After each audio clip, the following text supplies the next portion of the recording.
Welcome back to the old city, Leviathan. Let's see what's through this door.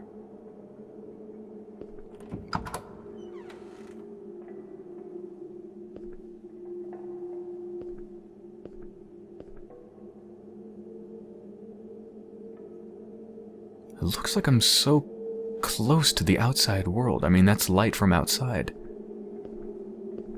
At least I think so, but it's so dirty I can't even see out.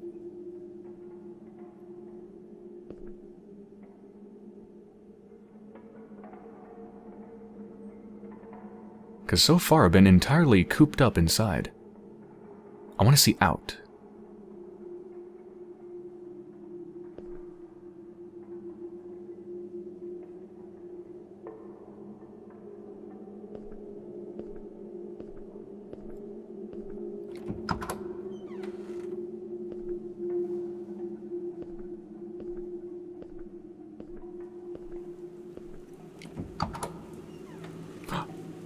Am I about to get my wish?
This is the outside of the water treatment facility. What is that?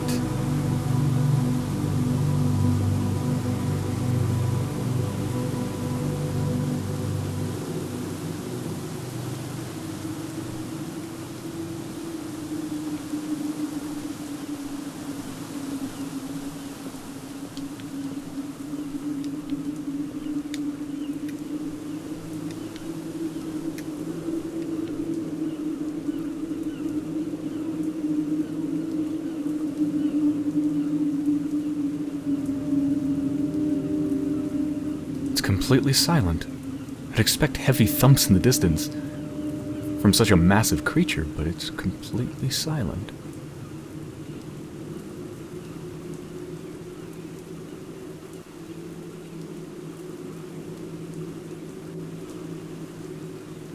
That's the second strange, massive creature I've seen.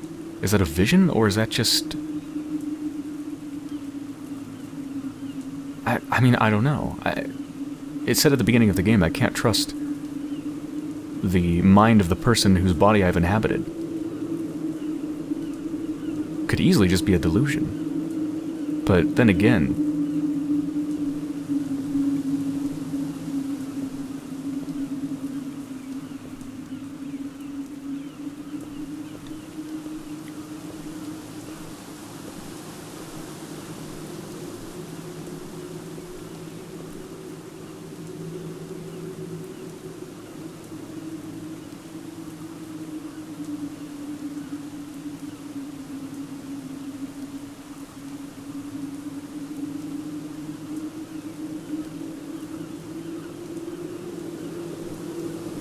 Yeah, there's been tons of fighting here between the different factions.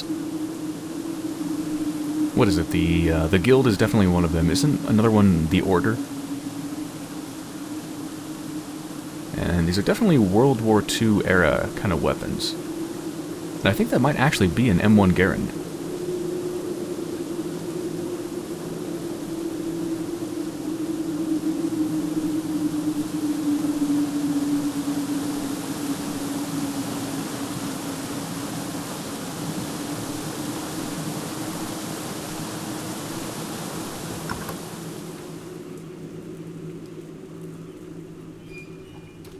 Hold on. I don't know if I want to go inside of here yet.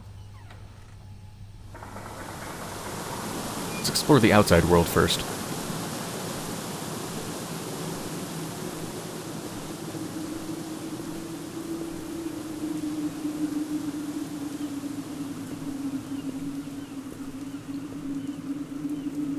A fire.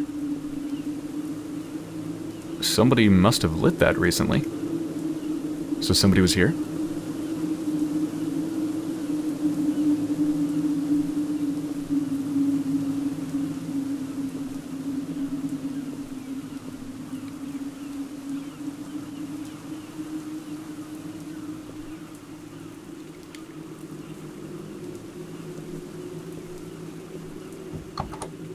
Okay, so there's a bunch of different buildings to enter, but I don't want to go inside of here yet either.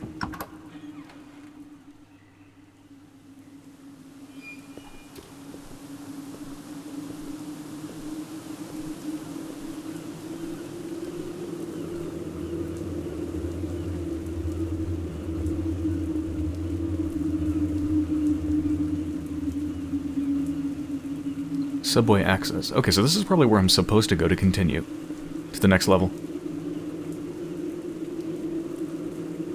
Huh. This one looks special. It's camo. And it's got a number that I can't imagine is important, but it seems strange, so I'm actually going to write that down. So A801.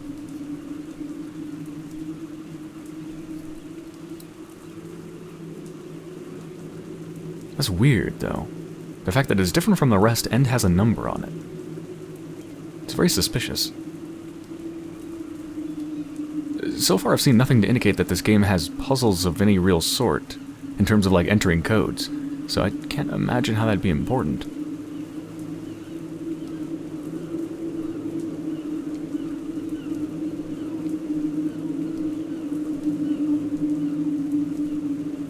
Okay, yeah, that goes to subway access, which I believe is where I'm supposed to go, so let's go back and visit the other places first.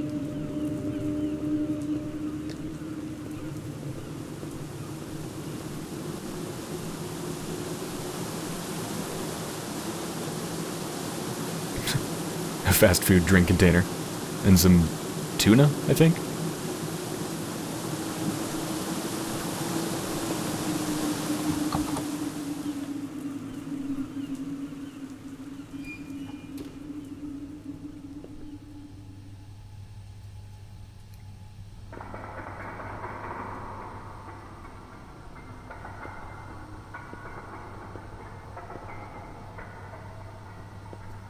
What the heck is with that writing?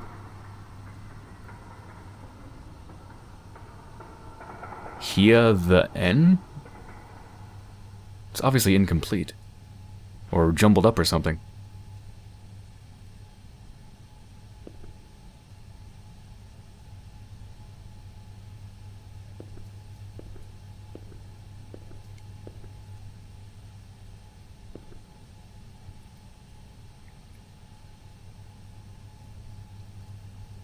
Water treatment facility.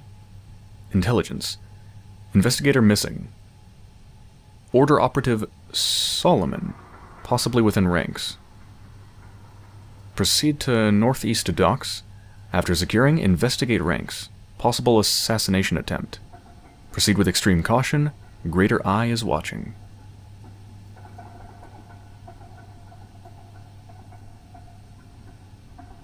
Yeah, the investigator went missing.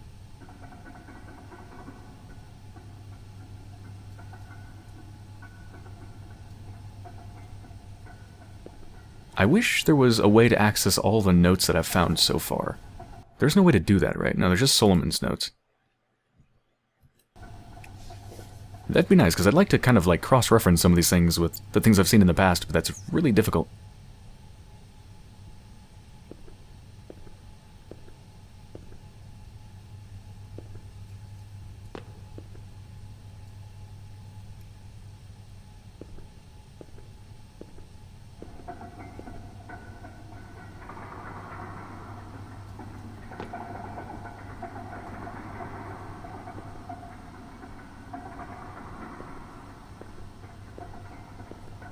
What is this? Are these like star constellations?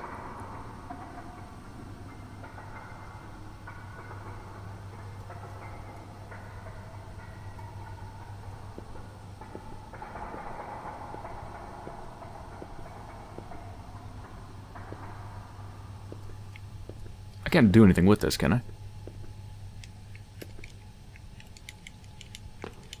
No.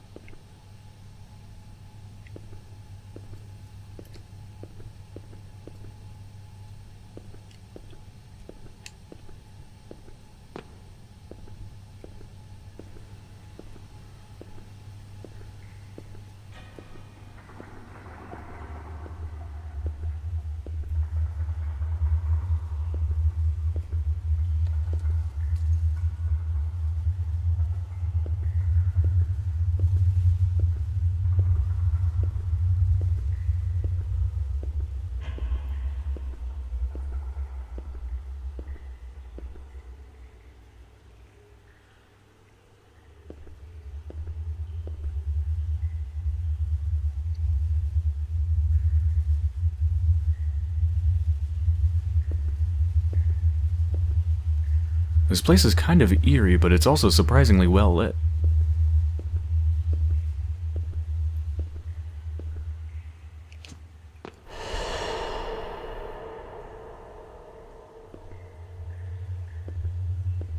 I think I want to explore a little bit more before I read that.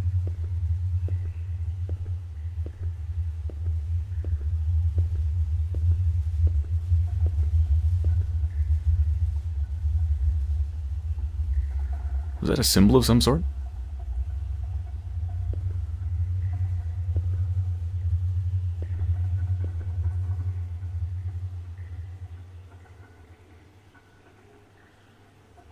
Oh, I think it's just created by the shrubbery around that, blocking the light.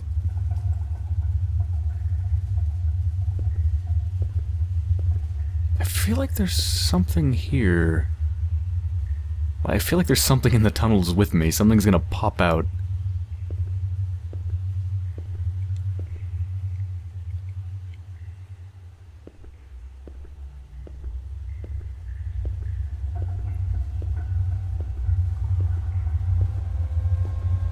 I can keep going down.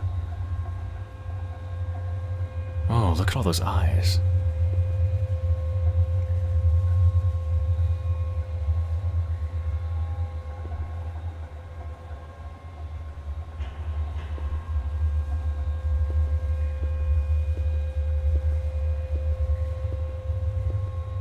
Perhaps I should kill myself.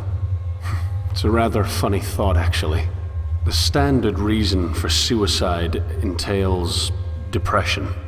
A sad portrait of a weak mind.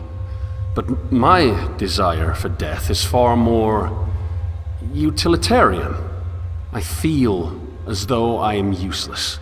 And I gather that this feeling is similar to what the others have felt. I do not suppose that any of them felt any particular brand of gloom before the end. Just a single shade of grey. At any rate, I prefer this situation to its emotional alternative. We Minotaurs are only different in that we're honest. We see what our species has become. We see the disease, and we see that there's no cure. What then, Should I linger until I grow old and die? Affecting nothing, and assuming the role of sewage? No. I'm beginning to feel as though the only honorable route is a swift end. Time has changed from an agent of death to an agent of cleanliness, wiping away existence like some sort of cosmic and crematory disposal. And I best incinerate myself before the universe is forced to deal with me through age.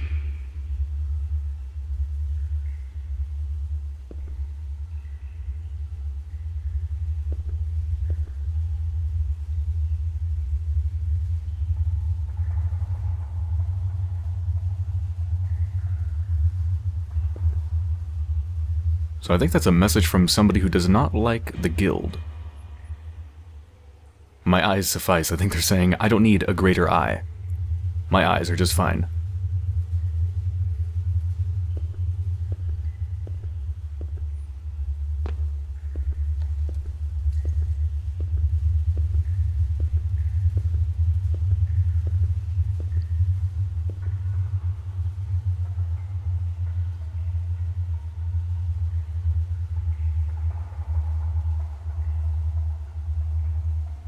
Yeah, so the subway access is just right over there. Just a little bit north of the water treatment facility.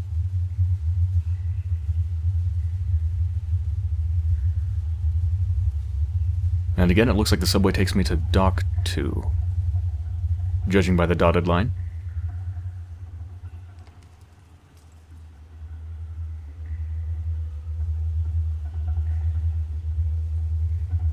Oh, they have a whale little doll thing. And a razor blade. Why is there... Is that a razor blade? That is a razor blade, isn't it? It's a rusty razor blade. Why is that on their bed? That's... Oh. Wait. There's a body there, isn't there?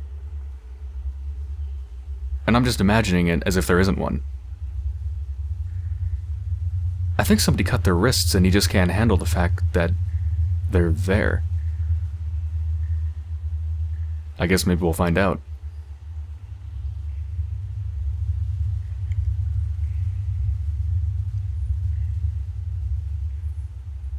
"54. I think I'm about done with it. I don't know how long I can continue searching for Jerusalem. And why the hell did they call it that anyway? I suppose that when the narrative of the old city fails you, the only thing left is to generate your own. That's precisely what they did, isn't it? Why find the source of the water when you have the destination, yeah? Pathetic. Just think of what could be in there. Beyond the walls, beyond the conflict, and beyond the leap. What enlightenment awaits us inside? Do you not want to see it? Is our status as unknowing something I should feel proud of? Why can we not progress?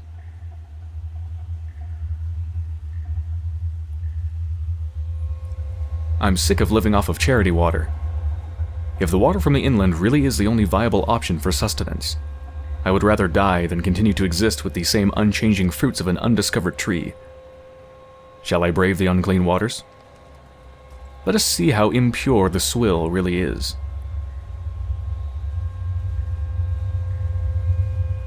It has now been 5 days since I made my switch to the unclean water, and I must say, I'm feeling very little difference.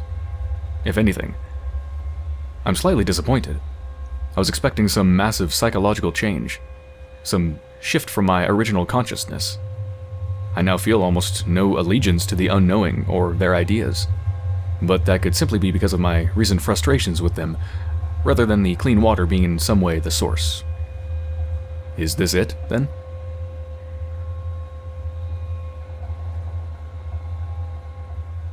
Allegiance to the unknowing. What is the unknowing? Is that another faction? Is our status as unknowing something I should feel proud of? Sounds more like an identity than a faction. Status as unknowing. Similar to being a minotaur? Maybe?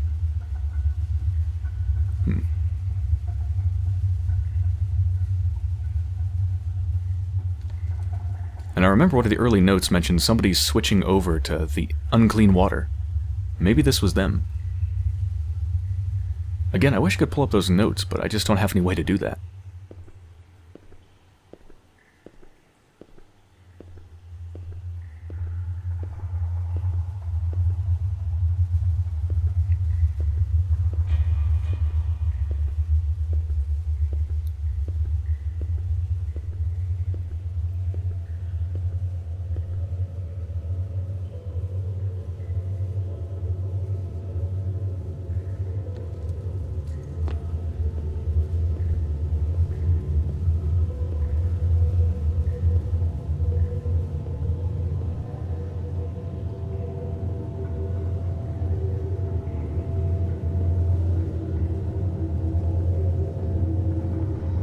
Abyssus.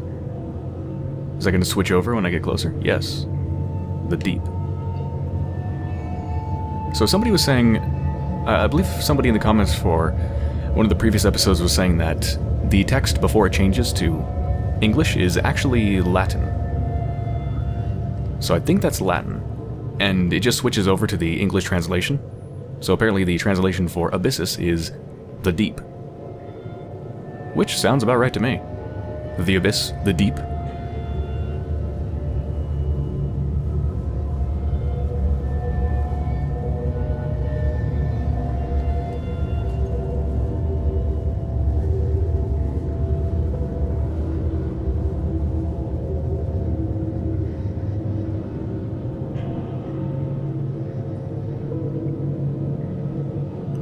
One of these times, these eyes are going to blink back at me.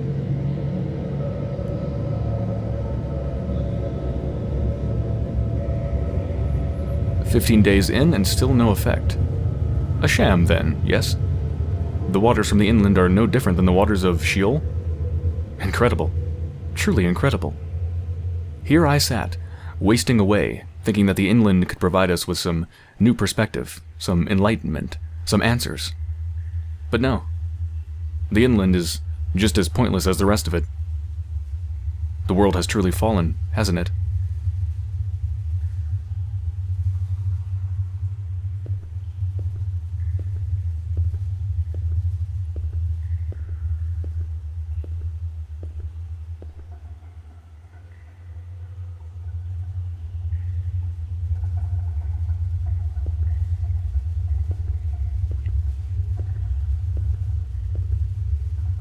Down, down, down into negativity.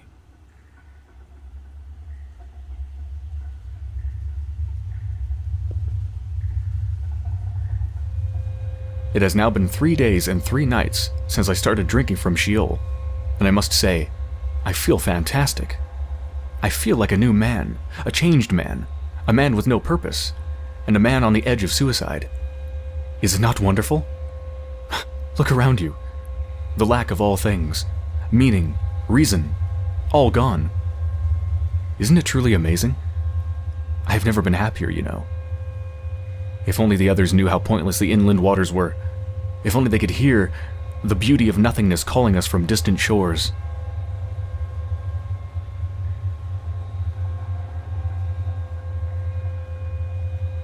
A man on the edge of suicide. Yeah. I think he did slit his wrists in that bed. I think his body is actually there.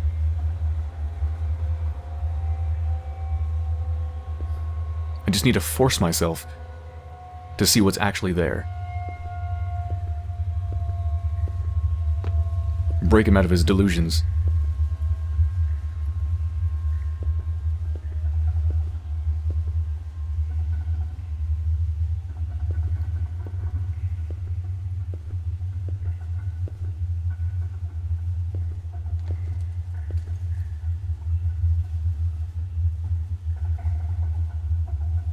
Unveil void.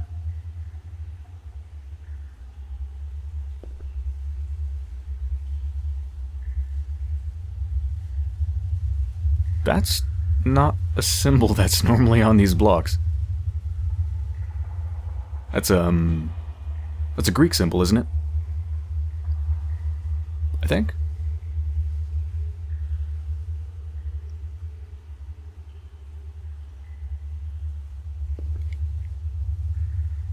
Oh. There it is. I think that's the light that's going to make me, gonna force me to see reality.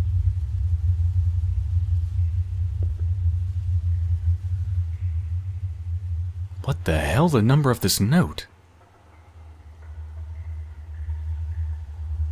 The end of it. Yes. Can you hear it, too? I remember when I could only hear it. Now I can see it, as well. And the sight is grand. Don't worry, my dear reader. One day you'll see it as well, and you too will answer the call of void. One day you'll see the vasts of nothingness. You will see the shores of our homeland disintegrate, and you will see the reality of instability, the deconstruction of everything, revealed in all its glory. Prepare yourself. Your time will come, and in that moment, I hope you will have the courage to remove your consciousness from this shared abyss. Join me in Void, Jonah. How does it know my name? This can't be real.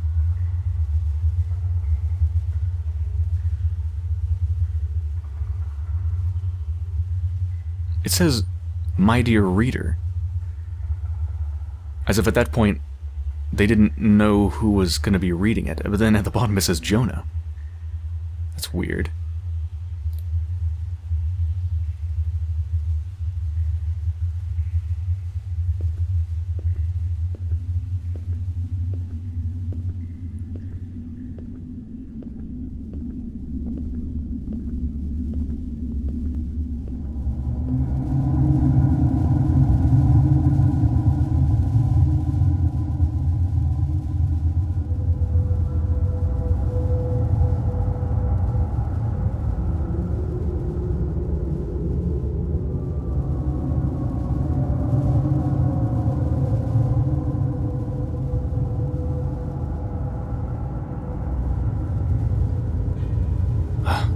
I knew it.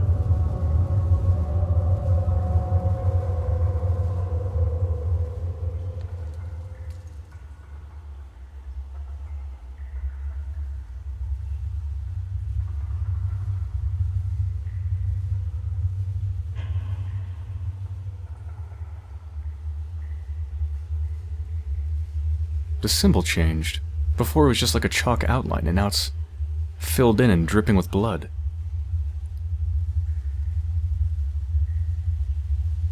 I wonder what else has changed.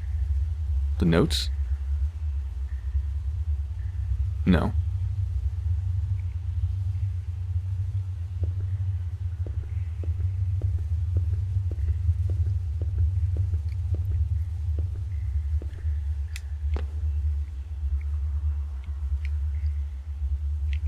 Wait, isn't this right where that hallway was? No, wait. Was it? I thought... Wasn't the hallway here? Because I want to go back there and see if that note is still on the wall. The one with the crazy number, the one that referenced my name. Because if I'm now seeing reality, then if it's still there, then that means it is reality, right? And if it's not, then it's not. And now I'm questioning myself. Was it here? Well, if it's not there, then I guess it must be up here, but I don't think I went upstairs to get there. Did I? No. Yeah, I can't get back to it.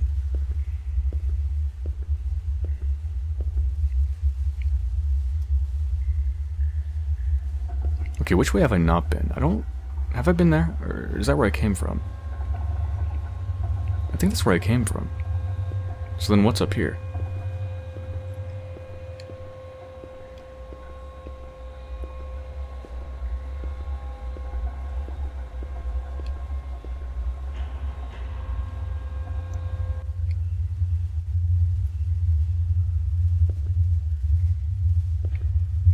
Oh, I think this is the other door place, which means I think I just explored the entire underground oh god.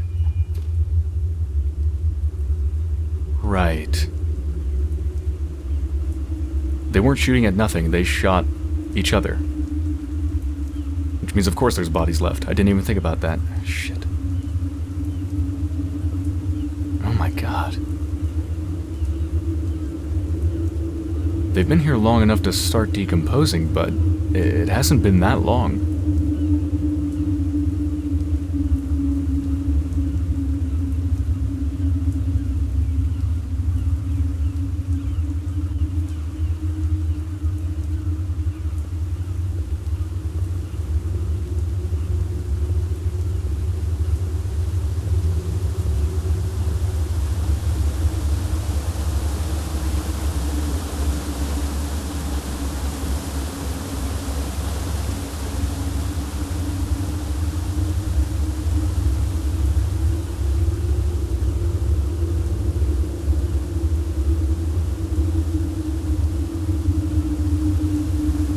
Okay, I think it's about time to go.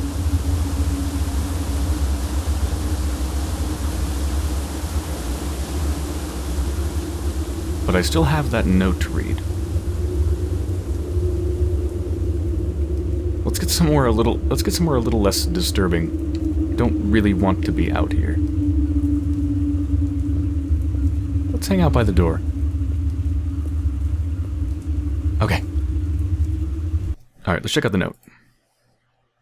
I'm curious how long this one is. That is actually relatively short.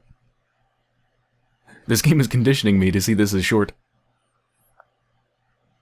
Like, the next thing will be like a 200-page thing, and I'm like, oh man, this is nothing. Yeah, I'll have this finished in 5 hours. Yeah, they've actually gotten progressively shorter. If you look at the little bar here, the next one is a little bit shorter, and the next one is even shorter.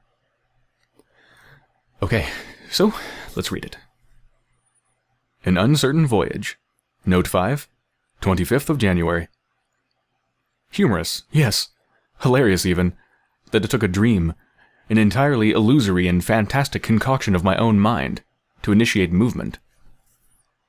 You'd think I was brave in my pioneering desire for relocation, but the truth is that my adventurous spirit died when my stupidity was galvanized into this sad paste I reluctantly call a brain. I am moving north because, even after what seems like ages of knowing the woman, the act of writing about my unfortunate dream regarding her frustrations is enough to render me unable to stomach her company. I am leaving out of pure shame. Yes, I am bound for better and brighter things. I can just feel the contentment closing in on me. Happiness, no? The whole of it is laughable. Anyway, I have left the majority of my belongings behind, except for my typewriter, obviously, and some canned food for the move. Odd, isn't it? I could have taken more supplies, but I insisted on bringing this basically ancient machine with me. My affection for it is palpably ridiculous at this point, but it's not as if anything else can fill the role. Still, there is simply no real reason for me to write of anything at all, yet I do. In my experience, other Minotaurs have had similar problems. Some spew words at the walls, engaging nothing but the vanity of material existence. I write, however, and though the method is more permanent, the effect is just as irrelevant. The strange thing is that I consciously and subconsciously understand this. I understand that it makes no difference. Even if someone were unlucky enough to be interested in reading this, they would not be better off for it. I suppose what we Minotaurs do is somewhat malicious in that sense. This reminds me of something I should have mentioned earlier. That is, I was, indeed, dubbed a Minotaur. This was before the factions broke, of course, as dubbing is rather moot now. I can't recall how long ago it was exactly, but I know that it was soon after the factions formed. It's funny how the original intent was discussion, using a council on top of council on top of council. The guild, order, and unknowing discussed their ideas endlessly. I remember that the word community was thrown around quite a bit. That was the whole point, really. They wanted to create a safe place for humanity in light of the fall. Minotaurs were selected from those who did not have allegiances to any particular faction. We were the fourth party responsible for moderating discussion through our impartiality. I'm not a particularly bright person, so I thought it would be a fantastic idea. Community breeds kinship, they said. Yes, indeed, kinship. I wonder if that sentiment has been entirely washed away, or if it only applies internally within each faction. At any rate, it's fair to say that the principle is currently irrelevant, and my position is wonderfully defunct. Seeing as I have never had any allegiances and that the task of moderation is now pointless, I'm not sure where I'm going to go. My now previous hovel is not exactly what I would call an especially safe place, but it did provide a measure of distance from the conflicts between our gloriously competitive factions. However, I won't lie.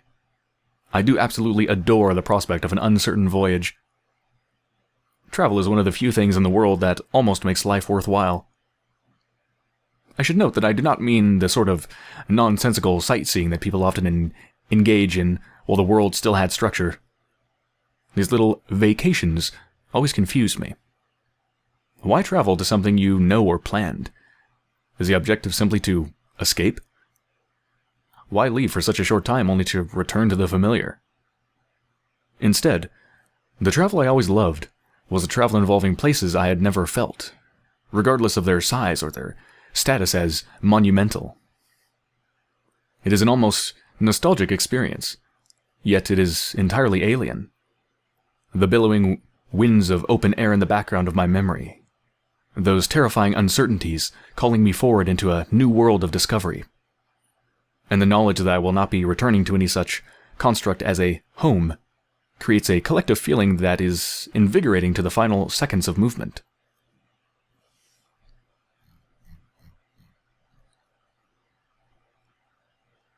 On the note of this memory, I should say that the nostalgia is largely found in the moments before the voyage rather than in the voyage itself.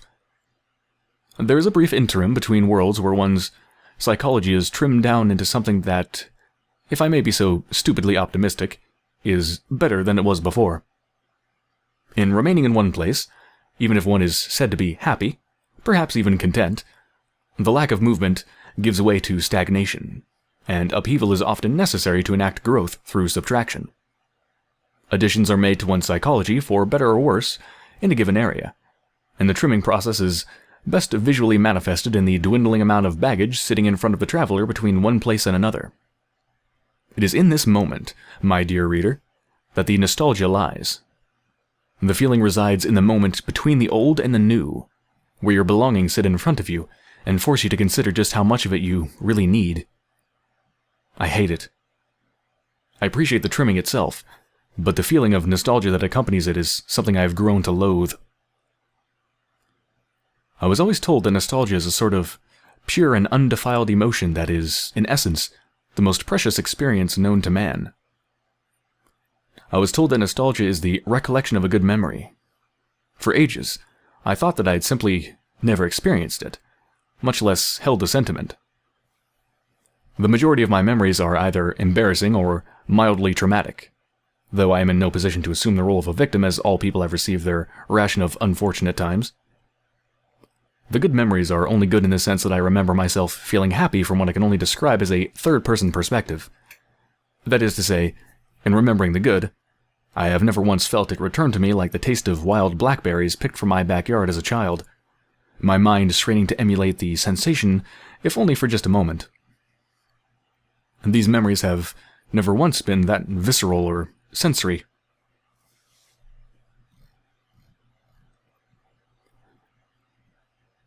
However, there is another type of memory, a much more serene memory, that has always haunted me. I use the term haunted for an extremely specific reason, mind you, and I do not think I am dramatic in my semantics, at least no more than usual. Serenity, unlike happiness, has a lingering effect. It is a place within oneself rather than a response to all else. Where happiness is conjured from the appropriate conditions, only a lack of any conditions can unveil serenity. It is a profound emptiness that wakes itself as if shadow is a material opposite to light.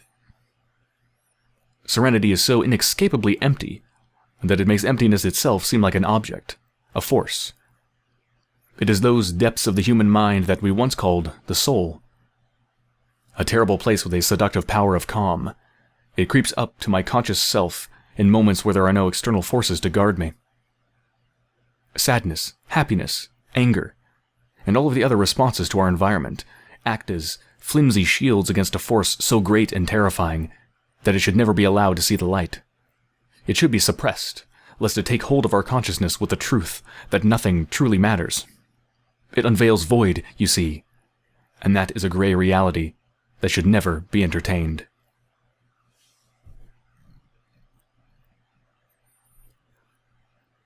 It is the memories of this place, this haunting deluge of pointlessness, manifested in an ultimate and all-encompassing lack of concern, that I believe is nostalgia. The worst of it is that I enjoyed these moments. I can still see the ocean of concrete in front of me as I stared aimlessly out at the airport lot. The planes came in like the tides, A few more in and a few more out. It was a balance, yes, and balance always gives way to nothingness, as there is no direction. Hours and hours could have passed, with just as many planes in the lot, though the planes themselves changed. I watched the nothingness unfold before me. I fell in love with void. I was only a child, of course, but that only contributed to the fall. I watched as each new plane sailed in to greet me, expressionless and entirely mechanical. The people were there, yes, but when you know none of them, you are truly alone. Indeed, that's just the heart of it. Nostalgia, for most, I presume, is a positive experience because it can be shared. Most people have memories of time spent with others. Not me, no. I remember the oceans of concrete and gray fog rolling in off the waves amidst a larger display of unobtrusive and entirely monotone clouds. Unlike the others, I cannot share this memory and expect the feeling to be transferred in all of its delicate melancholy. The forlorn calls of past experiences with something constant within me are not something I can give to you in their purest form. So, at the end of it, at the end of nostalgia, at the end of nothingness, I am left remembering only that I am alone. Nevertheless, I am not alone in my loneliness, as bizarre a concept as it is. The truly horrific realization is not that everything is ultimately pointless or that I'm alone. Rather, it is that everything is pointless for everyone, and that everyone everywhere is alone. Minotaurs, dwellers, all of us are alone in our own right, at least on some level, because as much as some may be able to share the experiences of a good memory with others involved, the memory is still not truly shared. One is only ever in one's own head, and each has the same fate.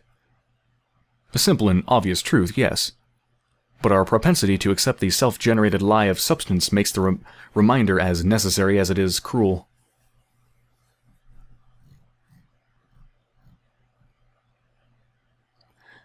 This cruelty is what I extended to Belle. I unveiled void for her, when it should have been left alone, untouched, and hidden. I felt and feel it necessary, on the basis of honesty, but that principle is waning as the damage it causes increases. It was best that I removed myself from her company, before I could cause further harm with my moronic drivel.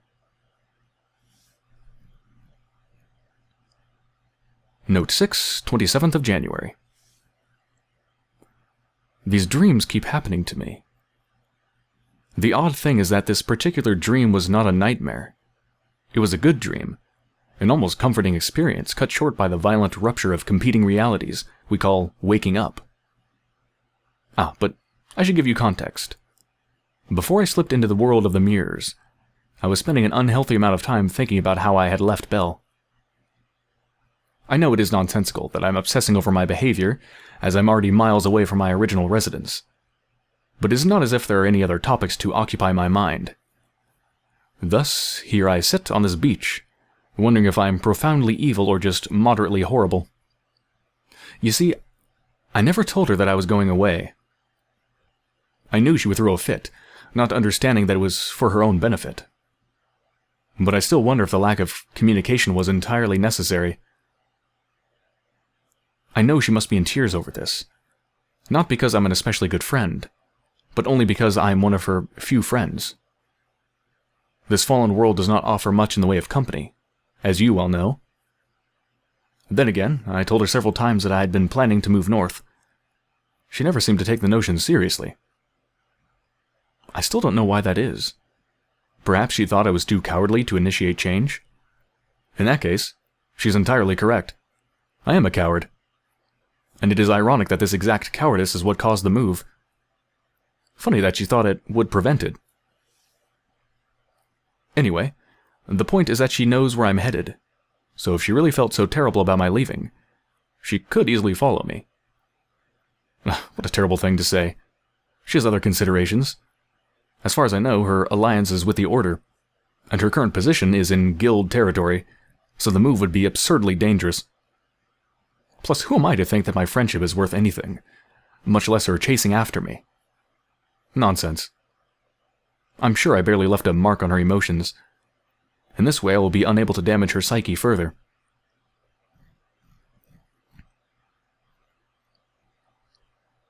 Still, the dream happened, and I'm sure it is simply my mental incapability that renders me unable to put it aside.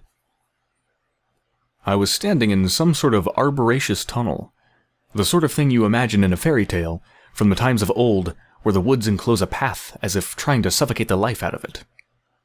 No, I was on a horse. My only friend, my steed, ironclad and noble, I strode through the forest from a place I can't remember, headed for a place I forget. In the dream, of course, I knew exactly where I was going, even if I could never have consciously brought the location forward. I believe I was tired. That's a silly thought, isn't it? Tired while asleep, yeah. Anyway, I must have just come from some Pyrrhic victory, hopeless in the loneliness afforded by my unfortunate survival. Friends and comrades dead in battle, they left me alone to wander the wilderness in search of something I cannot describe. The walls of the pass opened to reveal a sunken glen. Not quite a lake, but certainly deep enough. Between the tall reeds and nature's debris, I could see her. My dear Belle, my hopelessly optimistic friend. There she waited, singing one of her old tunes. I don't know where she learned the piece, but it sounded as golden as her sunlit face, shining amidst the surrounding darkness. I never knew how she learned these things. She is just younger than me, so she did not know of the pre-fallen world. Perhaps she has her own didactic companion. I called her from the road, and she did not answer immediately. Her singing stopped as she slowly looked up towards me. At first I was not aware if she remembered who I was. Then she said it. A gleaming smile shot across her face as she yelled, "Solomon!"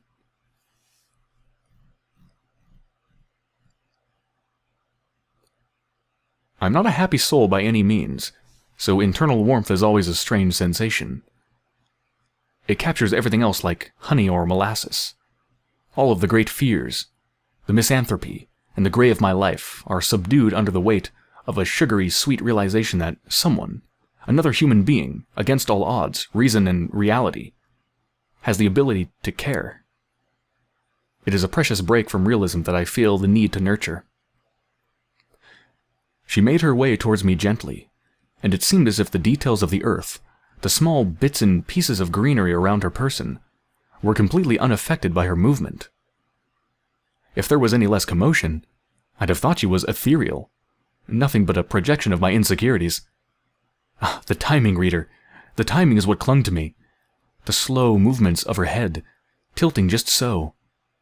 All time seemed to slow to the pace of that same honey coating my interior, dripping down to my deepest inner place where void was smothered. She moved as if not moving, and she approached as if she was already near. The honey, reader, sweet on the tongue and slow to the belly indeed. After an age of seconds, she reached my horse. I dismounted and greeted her with a question. "What are you doing here?" I said. "And would you like to escape?" "Escape? No, Solomon. I want to explore." "Come with me, then." Without a word, we both climbed the animal to set sail for whatever place I could not remember. The odd twist of the dream is that, with her beside me, what was the foggy gray of the woodlands turned into almost mania. All manner of tiny things fluttered about as the sun broke through to reveal a multiplicity of paths. My original destination, whatever it was, vanished as we chose the path that interested us most. The sudden change in tone was completely lost on me while in the dream world. It seemed natural. Only now that I'm awake do I see the strangeness of the turn. The path took us to a great open field, with trees sparsely dotting what seemed like autumn fire. Grass turned ember with the whole locale, only increasing in its glory as it became clear that our friendship was more than this. A passion developed against my sense of comfort, and we stopped beneath a particularly large oak to wait out the final stretches of the day. As much as her radiance invigorated my body against all material sense, giving me an almost unnatural energy. My tired state began to work its way back through the honey, and its monopoly was at hand. Somehow, she could see this, so she began to cry. The pangs of guilt shot through me, as I knew what was to happen. I knew that it was about to end, and so did she. I gave her 4 kisses before finally leaning back against the tree. My eyes, heavy with the unwanted eschaton, they fought my will. The black faded in, obscuring her distraught face, and I mustered my last strength. But alas, the end came without mercy. Then, I woke up.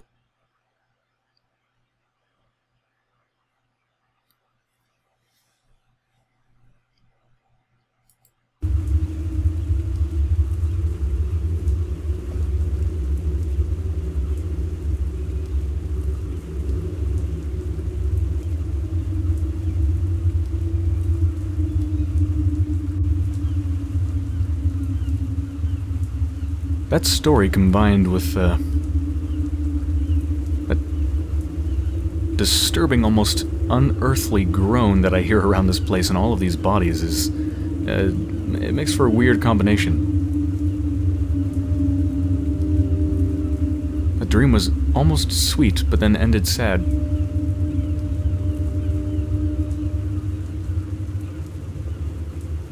I wonder if Solomon ended up going back. Or if Belle ended up going towards him.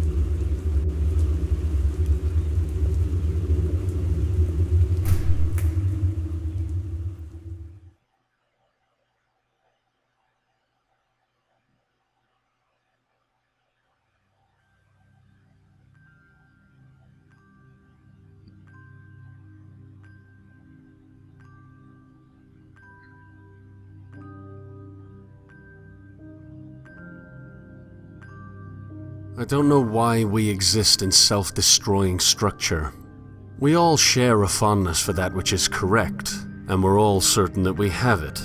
But there must be a way for that loyalty to flourish without burning the last shreds of coexistence between our species. That is, a species that is primarily defined by its diversity. I don't know if I'm arrogant for assuming that my desire for progress is any indication of my task as a catalyst, but I tried to find Tarshish already. Only in my attempted escape did you find me, and I do not believe that you found me without reason.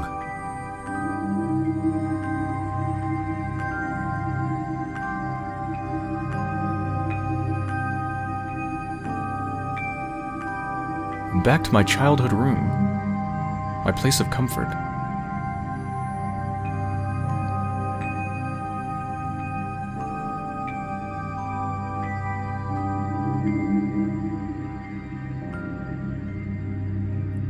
Okay, well I better end this episode before I get too far ahead, because again the save points are at the beginning of each chapter.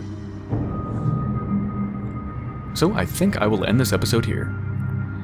I hope you have enjoyed so far, and I will be back soon.